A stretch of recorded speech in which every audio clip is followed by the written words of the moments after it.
नमस्कार, मैं मुनमुन ढाली सदीनामा में समीक्षाकार लेकर आई हूँ आज दिनांक 16 सितंबर 2021 का संपादकीय। अफगानिस्तान से अमेरिका की वापसी के बाद दुनिया में महाशक्तियों का संतुलन गड़बड़ाया हुआ है।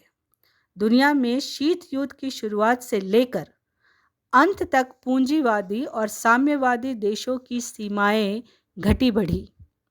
घोर साम्यवादी कठोर व्यवस्थाओं की धज्जियां उड़ी, कई कम्युनिस्ट देश लोकतांत्रिक हो गए, पूरे यूरोप का शक्ति संतुलन बदल गया।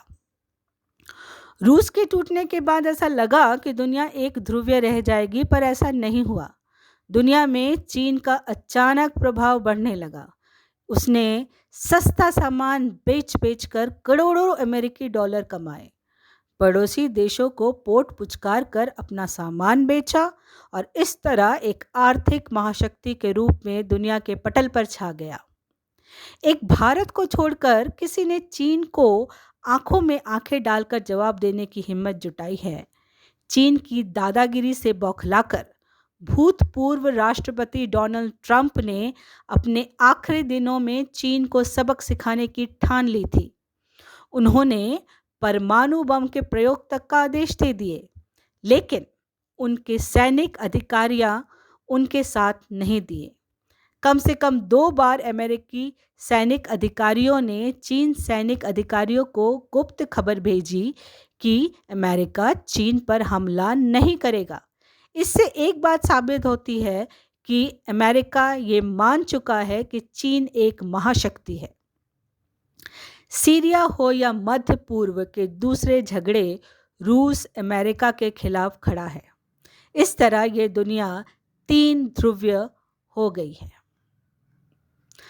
हर गलत युद्ध का कुप्रभाव उस देश को भोगना पड़ता है जो हकीकत की बजाय हठ धर्मी को अपनाता है।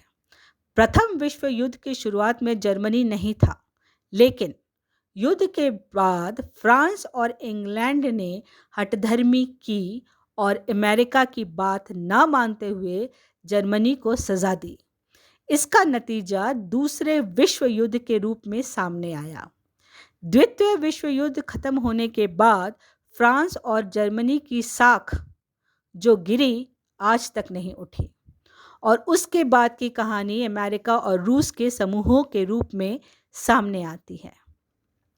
आज की दुनिया के शक्ति संतुलन में चौथी शक्ति के रूप में भारत उभर रहा है।